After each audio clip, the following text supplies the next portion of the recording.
Namaskar, good evening. I welcome you all to Sani Astro Cosmic. Before we start today's webinar, I would like to introduce Rajiv Sani sir. Rajiv sir को 24 साल का experience है astrology का। 24 साल से लोगों को कंसल्ट करके उनकी जिंदगी को एक सही दिशा दिखाकर उनकी जिंदगी बदल चुके हैं। और पिछले कुछ सालों से सर ने सोचा कि क्यों ना कुछ और स्टूडेंट्स को भी तैयार किया जाए, इसीलिए 2020 के बाद राजीव सर ने पढ़ाना शुरू किया। और सबसे अच्छी बात यह है कि राजीव सर का जो 24 साल का एक्सपीरियंस है कंसल्टेशन का, वो एक्सपीरियंस स्टूडेंट्स को काम आता है क्लास में, क्योंकि सर का जो पढ़ाने का तरीका है वो बहुत प्रैक्टिकल है।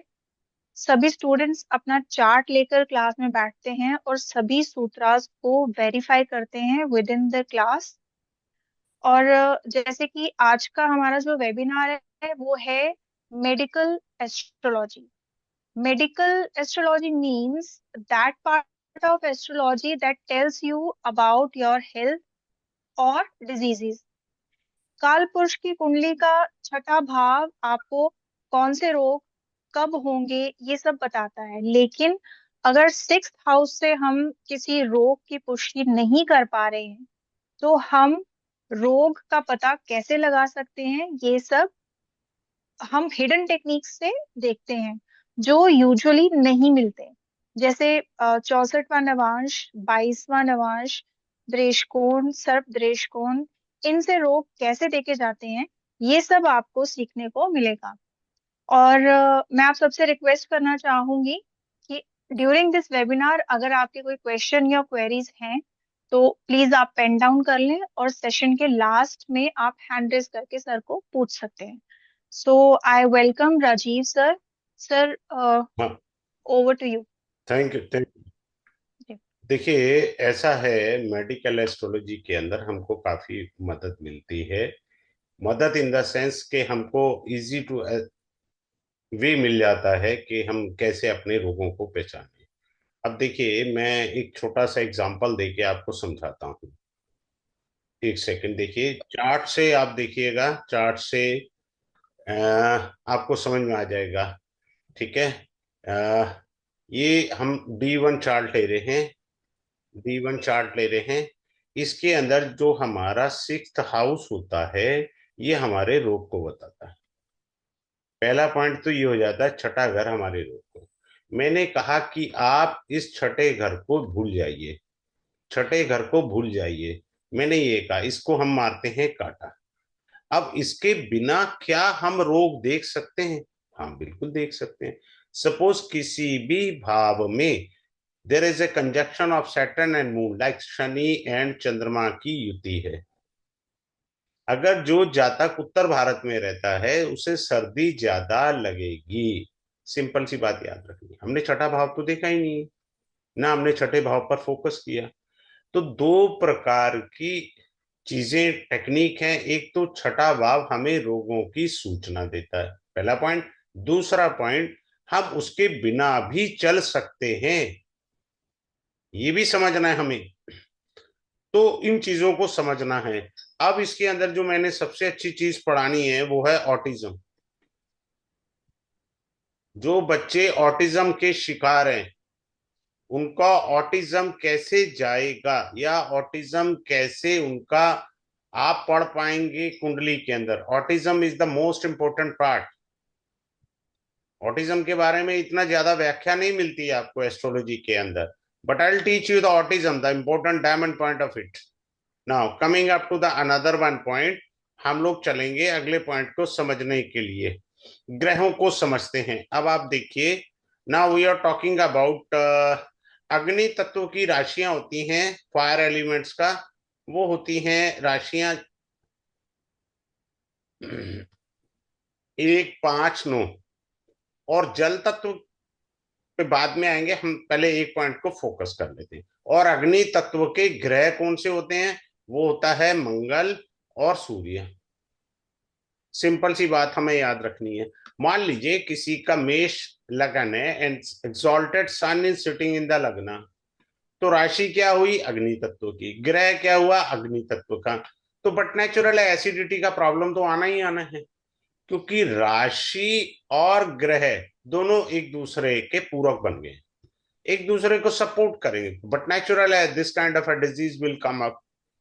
While we are seeing that exaltation के अंदर हमारा सन है, तो एक्सॉल्टेशन में सन है, लेकिन हमने देखना कैसे, उसे समझना कैसे है, ये इंपॉर्टेंट है।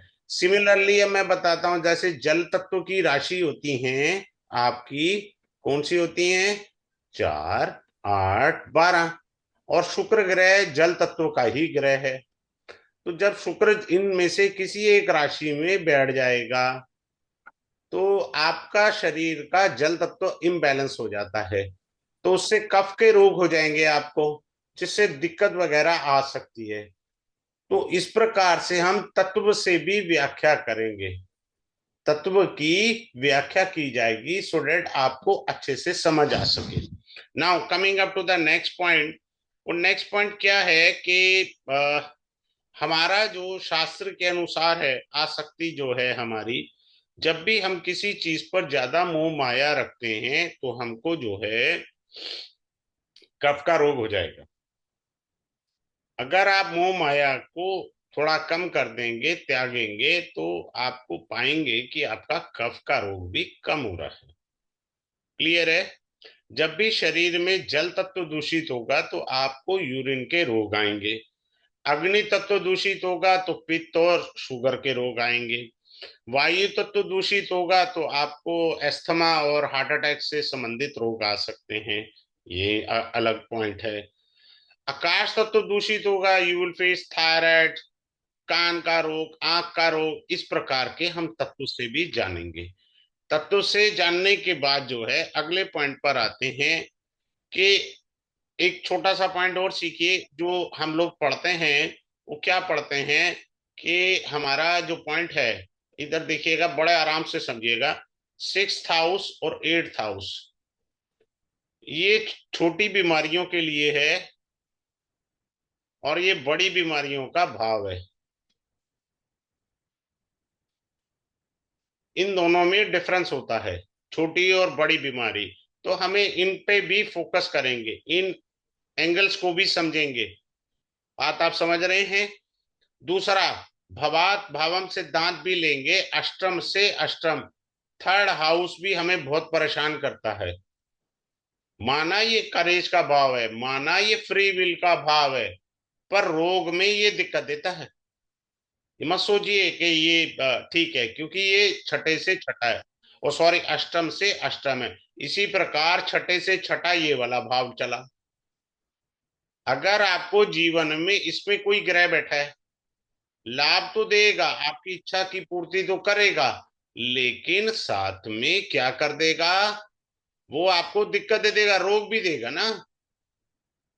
Are you getting my point? Simple सा रूल है, आपके लाभ भाव में यदि कोई ग्रह बैठा है ड्यूरिंग द दशा ऑफ दैट प्लेनेट, आपको रोग भी आएगा भाई साहब, ऐसा नहीं है नहीं आएगा।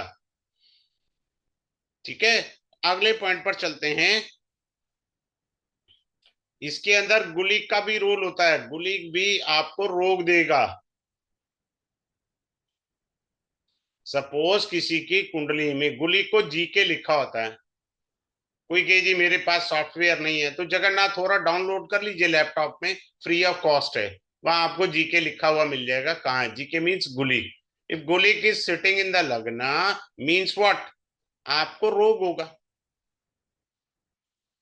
अगर Gulik sitting in the 4th house, तो आपको पित्त का रोग होगा, एसिडिटी का रोग आ जाएगा। तो हमको ये समझना है रोगों को। छठा घर तो है ही अपनी जगह, इसके अलावा भी है। अब ये गुलिक से आया दूसरा point. Now we are coming up the 64th navamsha. 64 नवांश में गोचर में जब भी पापी ग्रह आएंगे तो आपको रोग तो देकर जाएंगे, and the Lord of it also gives you the रोगा। 64 नवांशा का जो भी ग्रह लॉर्ड बनेगा, वो भी आपको रोग देने की क्षमता रखता है। अनदर वन, 22वां दृष्टिकोण। ये भी आपको रोक देगा 22वां दृष्टिकोण। समझ रहे हैं, पहला 64वां नवाज, दूसरा 22वां दृष्टिकोण, इसने भी रोक देना है, ऐसा नहीं है नहीं देना। अब आता है ये वाला सबसे बड़ा सर्प दृष्टिकोण। ये आयु तक के लिए खतरा है, सर्प दृष्टिकोण जो है वो आयु तक में खतरा डाल देगा। बात समझ रहे हैं, आ रहा है? फिर से रिपीट कर रहा हूं, 64वां नवमास, 22वां दृष्टिकोण और सर्प दृष्टिकोण। क्लियर हो गया? मान लीजिए किसी का एक ही प्लेनेट निकल आए, वो 64वें नवमास का भी स्वामी है और 22वें दृष्टिकोण का भी स्वामी है, तो पीड़ा अत्याधिक होगी रोग आने पर। ये बात आपने समझ लेनी है। अब मान लीजिए किसी के 22वें दृष्टिकोण सर्प दृष्टिकोण का स्वामी एक ग्रह हो गया, तो ये आयु के लिए खतरा आ गया, आयु के लिए खतरा हो जाएगा। तो ये चीजें हमको बारीकी से पढ़नी है मेडिकल एस्ट्रोलॉजी के अंदर। अब एक और अच्छी चीज बताना चाहूंगा, वो अच्छी चीज ये है, कृष्ण पक्ष की, ध्यान से सीखिए, कृष्ण पक्ष की, आप अपनी कुंडली चेक कर लीजिए, आपका शुक्ल पक्ष या कृष्ण पक्ष का जन्म है।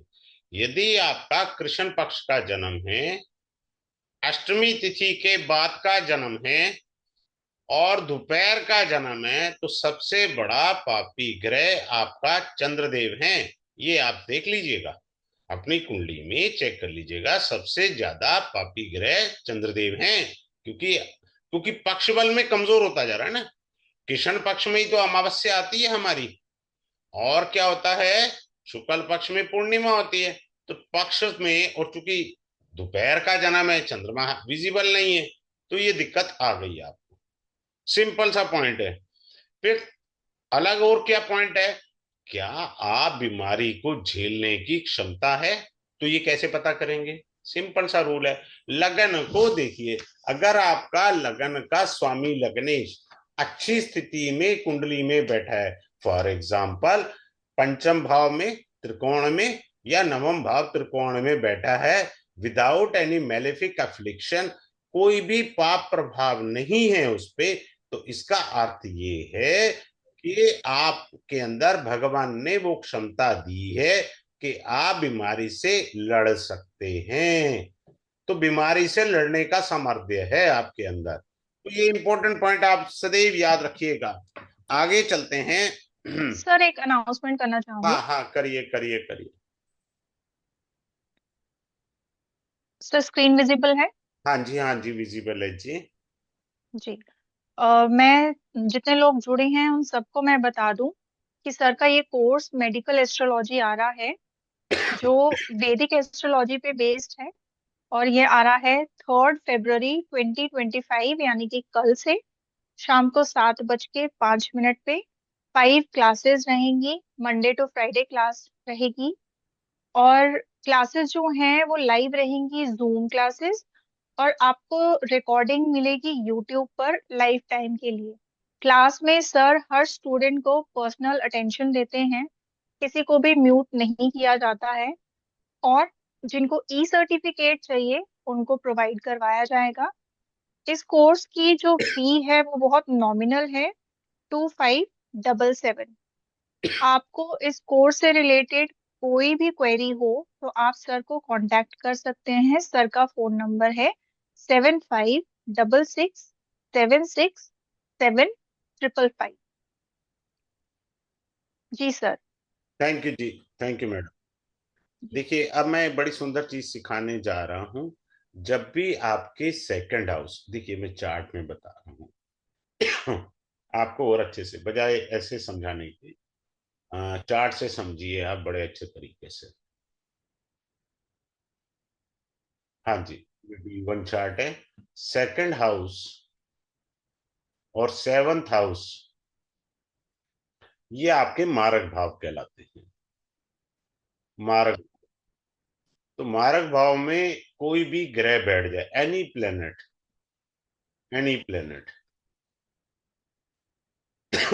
यहां पे भी कोई भी ग्रह बैठ जाए, कोई भी ग्रह बैठे ड्यूरिंग द दशा, क्योंकि वो मारक भाव है तो रोग जरूर देगा। रोग देगा, पीड़ा देगा, ये सब देना उसका गुण धर्म है। अगर वो बाई चांस मैलेफिक प्लेनेट है, राकेश है, यानी राहु केतु मंगल शनि है, तब पीड़ा ज्यादा आएगी। ऑस्पिशियस प्लेनेट है तो थोड़ी पीड़ा कम होगी, पर पीड़ा आएगी, रोग आएगा, ये निश्चित मान के चलिए। वो मार्केश है, ये आपने नहीं भूलना। अभी मैं गुलिक का भी बता रहा था। गुलिक प्लस बाधकपति अगर कहीं पे भी इकट्ठे बैठे हो, बाधकपति, मान लीजिए किसी का बाधकपति बृहस्पति बन गया और गुलिक के साथ बैठ गया, तो बृहस्पति की दशा में रोग आएगा भाई, सब कष्ट आना है, ये मत सोचिएगा नहीं आएगा, क्योंकि बृहस्पति बाधकपति भी है। और उसके दोष में श्री वृद्धि किसने करी?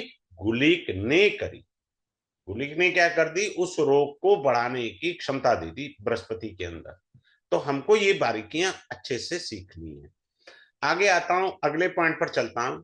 Suppose someone is born in Ketu constellation, जैसे माघा, मूला, अश्वनी,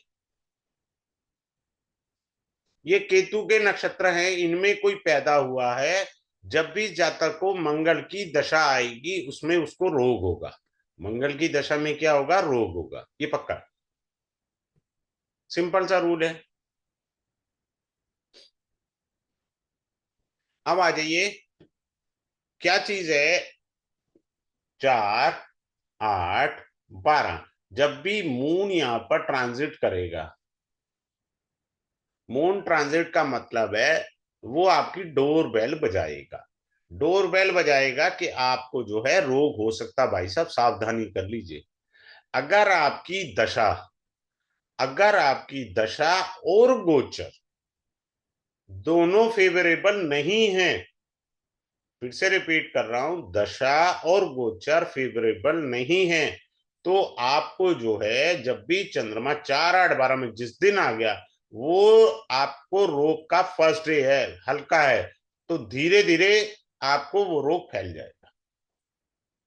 अगर आपकी दशा अनुकूल है, गोचर अनुकूल है, तो खांसी जुकाम है, गला बैठ गया, थोड़ा यार बदन दर्द है, हल्का फुल्का, such kind of things will happen to you. आपने बस ये देखना है और समझना है। अगले पॉइंट पर चलते हैं।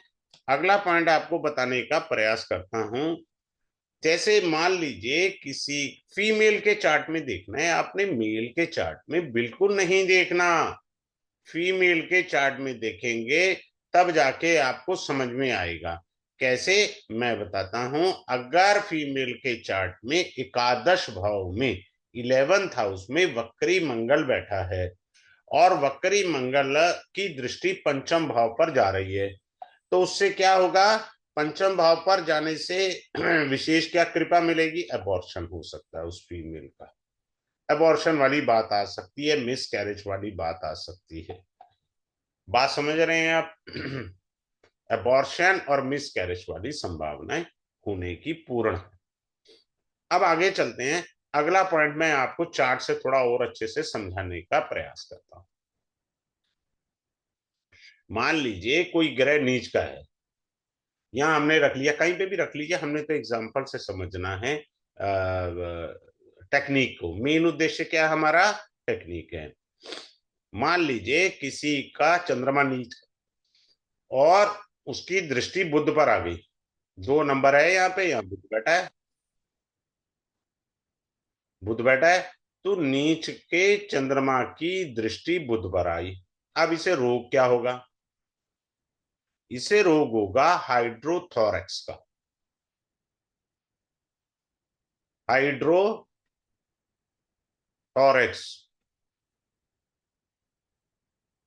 हाइड्रोथोरेक्स का रोग हो गया इसे।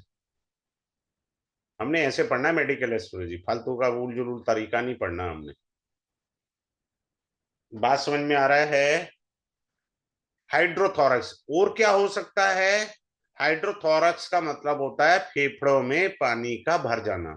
दूसरा क्या हो सकता है? पायोथोरेक्स का रोग भी हो सकता है। तीसरा क्या हो सकता है? हाइड्रोन्यूमोथोरेक्स का रोग भी हो सकता है। चौथा क्या है? हीमोथोरेक्स का रोग भी हो सकता है। समझ रहे हैं आप?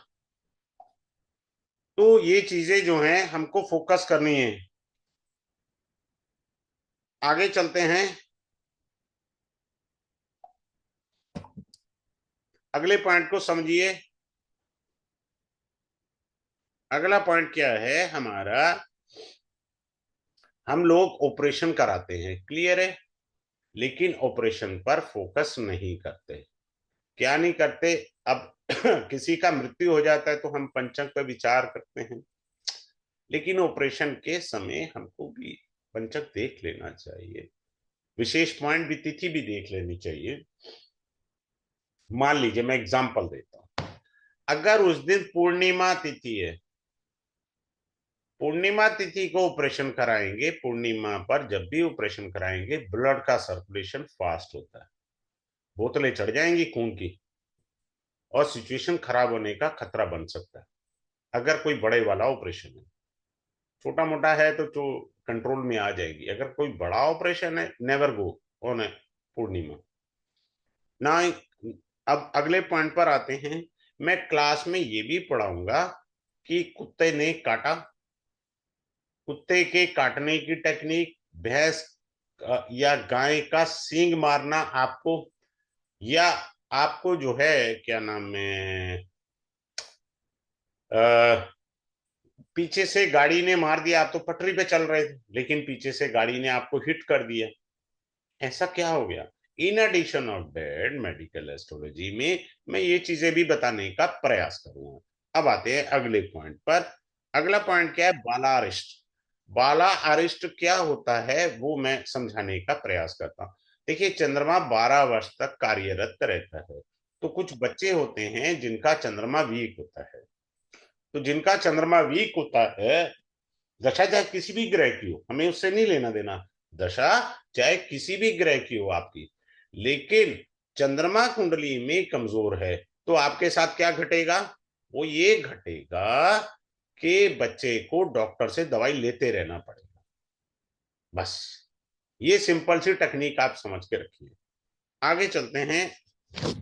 मरकरी जो होता है ना, स्किन को रिप्रेजेंट करता है और ब्यूटी को रिप्रेजेंट वीनस करता है, खूबसूरती को रिप्रेजेंट वीनस करता है और स्किन को रिप्रेजेंट मरकरी करता है। तो मरकरी सोराइसिस का रोग दे सकता है, आर्टिकेरिया का रोग दे सकता है, कौन देगा, मरकरी। मरकरी आपको सोराइसिस और आर्टिकेरिया, ये दो प्रकार के रोग दे सकता है। आगे चलते हैं। अब मैं जैसे ये पढ़ा रहा हूं, वैदिक पढ़ाना है, पर मैं क्या करता हूँ, रिदम में वो चला जाता हूं और आपको जो है नाड़ी की भी टेक्निक इसमें आराम से पढ़ा देता हूँ। जैसे नाड़ी के अंदर होता है मंगल राहु, तो मंगल राहु में दांतों में तकलीफ आएगी, जबकि नाड़ी के ग्रंथों में लिखा है अनइवन टीथ। ठीक है। दूसरा क्या है, आपने आर्ट सेटिंग कराई होगी, अब कोई कहे जी मेरी कुंडली में योग तो नहीं है, आपका मंगल कहीं पे भी बैठा है, अगर गोचर में राहु मंगल के साथ बैठ जाए तब आपको दांत में दिक्कत आ सकती है, हमें ये चेक करना है। तो ये नाड़ी की टेक्निक है, पढ़ा वो भी दूंगा भाई, मैं चाहता हूं आपके पास ज्यादा से ज्यादा ज्ञान आए, ये बात आप समझिए। अगले पॉइंट पर चलते हैं। हमारे एक कुंडली लेता हूं और एक कुंडली से थोड़ा समझाने का प्रयास करता हूं कि कुंडली को कैसे हम लोग पढ़ेंगे। अब आप देखिएगा कुंडली को कैसे पढ़ते हैं। मैं कुंडली बनाता हूं यहाँ पर कन्या लगन की, और आप इस पर देखिए क्या है पढ़ने का तरीका, और इस तरीके को जब आप सीखेंगे और समझेंगे तब आपको बड़ा बेनिफिट होगा।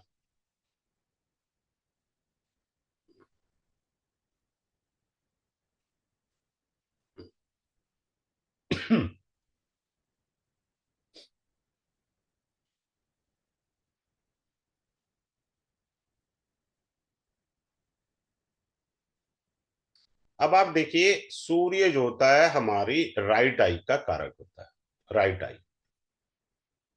चंद्रमा हमारा लेफ्ट आई का कारक है, लेफ्ट आई। चंद्रमा एक्सॉल्टेशन पे है, क्लियर है, चंद्रमा कहाँ है, एक्सॉल्टेशन पर है। अब सेकंड हाउस जो होता है वो राइट आई का होता है, सेकंड हाउस,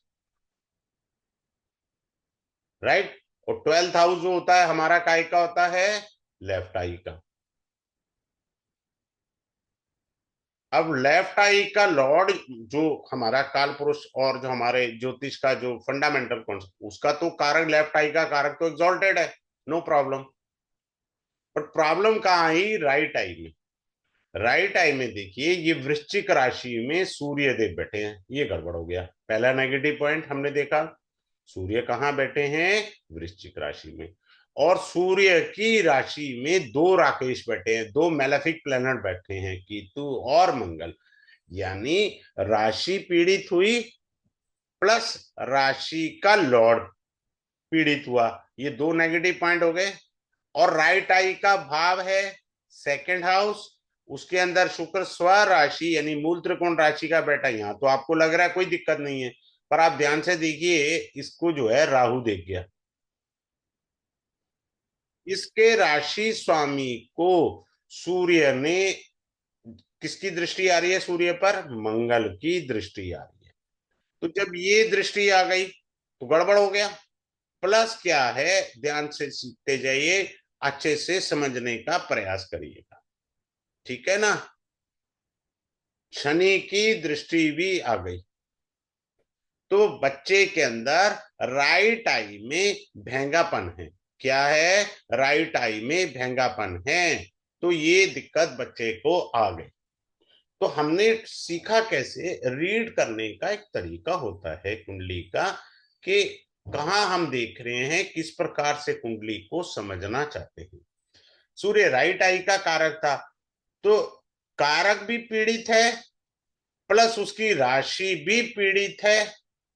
तो इस कारण से जातक को रोग हुआ। अब ये कोर्स हम कल जो है स्टार्ट करेंगे, मंडे को। तो अगर किसी का कोई डाउट है तो मेरे से पूछ सकते हैं, तो मैं उनका डाउट क्लियर कर सकता हूँ। Is there anyone who is having a query, can ask me, unmute yourself. हाँ जी, हाँ जी, पूछिए। हाँ, दशरथ का क्वेश्चन है सर। नमस्ते सर जी। अरे दशरथ, क्या हाल है? बढ़िया। अच्छे हैं। हाँ बोलिए। सर, आपने जैसे कि बोला कि अभी राहु की दृष्टि होती है, तो राहु की दृष्टि कितनी कैसी होती है, इतना बताइए। हाँ, राहु की दृष्टि पांचवें भाव पे होती है, सातवें भाव पे होती है और नौवें भाव पे होती है, जहां भी राहु बैठता है। ओके, दिखाऊं जरा ठीक। कुंडली में, समझा दूं। देखो, एक मिनट रुको, एक सेकंड को। मान लो किसी का राहु यहां बैठा है, तो राहु की दृष्टि पांचवी यहां गई, सातवीं यहां गई, तो नौवीं कहां जाएगी, यहां जाएगी। ये नौवीं है, ये सातवीं है और ये पांचवी। ठीक है दशरथ जी, ओके, समझ सिंपल। गए। Is there anyone who is having a query with him can directly raise the question? तो हम आपको बड़ा डीपली इस चीज को पढ़ाएंगे, ठीक है जी जी सर। जी। मैं सबको बताना चाहूंगी कि सर का ये जो कोर्स है मेडिकल एस्ट्रोलॉजी, ये शुरू हो रहा है 3 फरवरी 2025, यानी कल से। कल शाम को 7:05 पे 5 क्लासेस रहेंगी, मंडे टू फ्राइडे। और फी बहुत नॉमिनल है, 2577। क्लासेस जूम पर रहेंगी, आपको यूट्यूब पर रिकॉर्डिंग मिलेगी लाइफ टाइम के लिए। और किसी को कोई क्वेरी हो तो सर को कांटेक्ट कर सकते हैं आप। सर का नंबर है 7566 76755। गरिमा जी, केतु की भी दृष्टि सेम राहु जैसी होती है। केतु की भी दृष्टि पांचवें भाव पर, सातवें भाव पर और नौवें भाव पर होती है। आपने लिखा था चैट बॉक्स में कि केतु की भी दृष्टि होती है, हाँ होती है। Is there anyone who is having a query? चलिए क्लास में मिलते हैं। Thanks a lot for joining this webinar. Thanks a lot once again to all of you.